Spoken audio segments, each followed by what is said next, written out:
The FBI agent who betrayed America. This is the documented case of Robert Hanssen, a man who turned betrayal into a science and nearly destroyed American intelligence from within. FBI agent charged as Russian spy, 22-year betrayal rocks intelligence. Community Hanssen case. Worst security breach in U.S. history for 22 years. Robert Philip Hanssen sat in the heart of American counterintelligence. GS-14, Supervisory Special Agent. Security clearance, top secret, SCI, access level, virtually unlimited. He knew every Russian spy the FBI was tracking, because he was feeding their names to Moscow. What specific failures allowed this to continue for 2 decades? How many American agents died because of his betrayal? This is the background profile. Robert Philip Hanssen. Born April 18, 1944. Chicago, Illinois. Father, Howard Hanssen. Chicago police officer. Education, Knox College. Chemistry, Northwestern University. MBA. Personality assessment, narcissistic, intellectually superior, religiously devout. FBI entry. January 12, 1976. New York field office. What psychological factors created his sense of superiority over colleagues? How did his Catholic fundamentalism coexist with systematic betrayal? Why did early psychological evaluations miss warning signs? FBI personnel files reveal Hanssen scored in the top 1% of all analytical assessments. His supervisors noted exceptional technical skills and unwavering loyalty. But buried in his psychological profile was a troubling pattern. He viewed himself as intellectually superior to virtually everyone around him. Interview with Dr. David Charney, forensic psychiatrist. Hanssen exhibited classic narcissistic personality traits. He believed the rules that applied to others didn't apply to him. In his mind, he was too smart to get caught, and too valuable to be suspected. Frequent complaints about FBI bureaucracy and incompetence. Secretive about personal finances, despite modest government salary. Difficulty maintaining friendships with colleagues. How did the FBI miss these behavioral indicators during his initial screening? The initial betrayal. Date: November 1979. Location: New York City. Method: anonymous letter to GRU resident. Soviet consulate. Payment: $20,000 cash, equivalent to $85,000 today. Materials sold: names of 3 Soviet intelligence officers recruited by FBI. What triggered his decision to commit treason after 3 years of loyal service? How did he know exactly which Soviet officials to contact? Why didn't the FBI's financial monitoring detect the sudden cash influx? Based on FBI investigation files. On November 23, 1979, Hanssen approaches the Soviet consulate in New York during his lunch break. Security cameras show him entering at 12:43 p.m. Exiting at 12:47 p.m. He carried a manila envelope containing classified FBI counterintelligence files. Interview with former FBI behavioral analyst Dr. Mary Ellen O'Toole. Hanssen's first act of treason wasn't impulsive. FBI analysis of his methods shows months of planning. He had studied Soviet intelligence procedures, identified the correct contact protocols, and developed operational security measures that would protect him for decades. Financial timeline: FBI Financial Crimes Division, 1979. Sudden appearance of $20,000 cash, no reported source. 1980 to 1981. Period of dormancy, no suspicious financial activity. 1981. Resumed contact with Soviets. Received $50,000. Was this about money? Or was money just the excuse for something darker? The systematic betrayal. Duration: 16 years of active espionage documents, sold, over 6,000 classified pages total, payment, $1.4 million, plus Diamond's operational codename, Ramon Garcia. Hanssen's alias, Soviet codename, be assigned by KGB. How did he access classified materials outside his direct purview? What specific counterintelligence operations did he sabotage? How many times did he narrowly avoid detection? The dead drop system. Hanssen perfected a communication system that required zero face-to-face contact. Nataway Park, Virginia.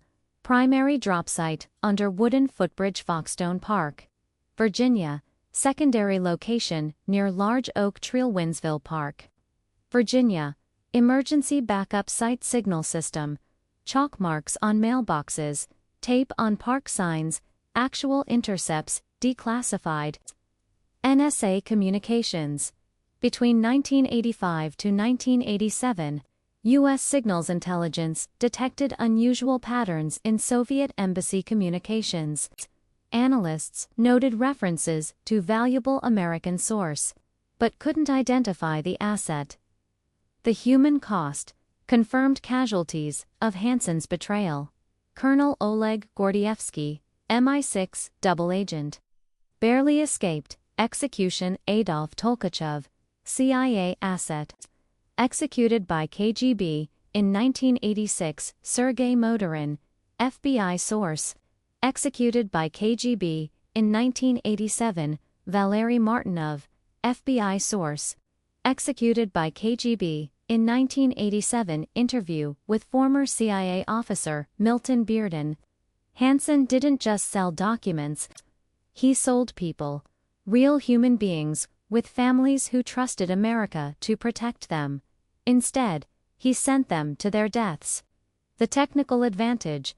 Hanssen's computer expertise allowed him to access FBI databases beyond his clearance level. Monitor FBI investigations into Soviet penetration. Alter security protocols to cover his tracks. Identify which FBI operations were compromised.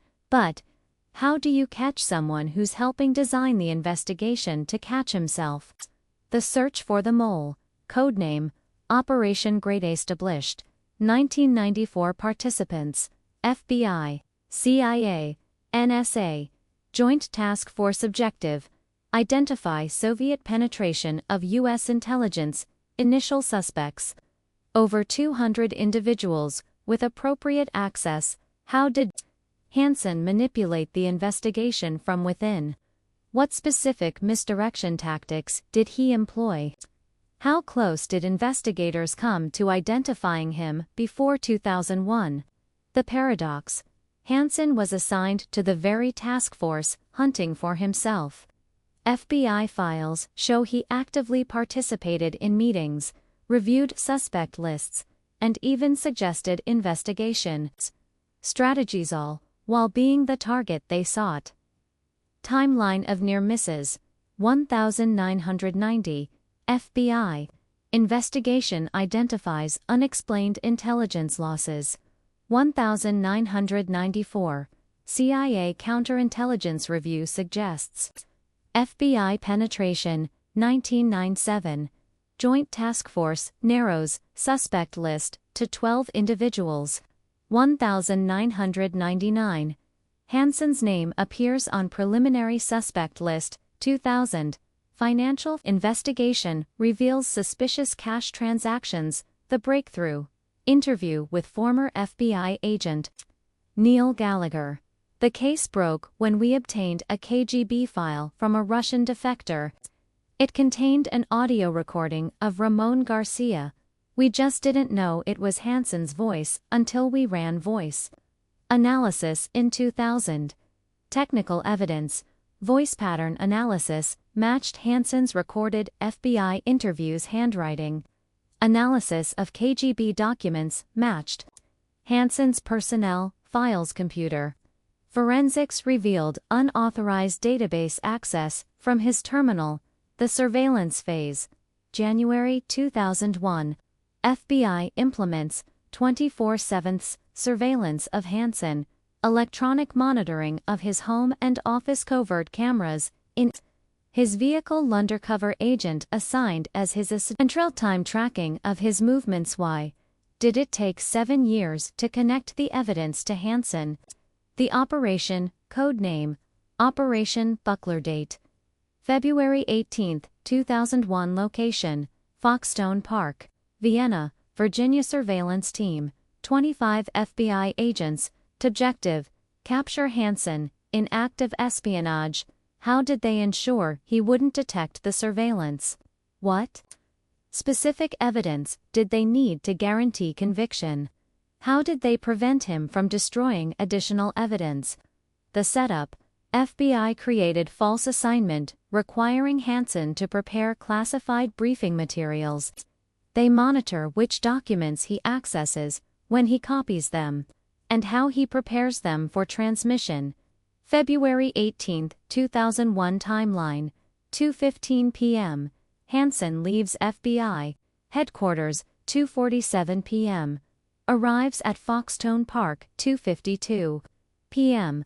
Places package under footbridge, 2:53 p.m. FBI surveillance team moves in, 2:54 p.m. Hanssen arrested without resistance. The arrest: FBI agent Robert Hanssen. You're under arrest for espionage. Hanssen: what took you so long? Evidence recovered: 7 classified documents in drop package, $50,000. Cash hidden in his home, encrypted computer files with KGB communications, detailed maps of additional drop sites. Interview with FBI agent Del Spry, lead investigator. When we arrested him, Hanssen showed no surprise, no emotion. He acted like he'd been expecting us for years. That's when we realized how long he'd been planning for this moment. The psychological profile post-arrest analysis revealed Hanssen believed he was intellectually superior to his captors. He had prepared detailed explanations for his actions, apparently expecting to justify his betrayal to investigators. The confession strategy: rather than deny charges, Hanssen immediately began negotiating. He offered to reveal additional compromised operations in exchange for avoiding the death penalty. How much classified information did he destroy before his arrest? His sentence date: May 10, 2002. Sentence: 15 consecutive life terms without possibility of parole. Current location: ADX, Florence, Colorado. Supermax facility cell: 23-hour daily isolation. Estimated release date: never. An interview with former FBI Director Louis Freeh. Hanssen exposed fundamental weaknesses in our security systems. We learned that brilliant people can be the most dangerous when they turn against you, because they understand exactly how to exploit the system they've sworn to protect. ****, if you want more true stories of deception, betrayal, and criminal genius, hit subscribe, and let's uncover the darkest corners of history together.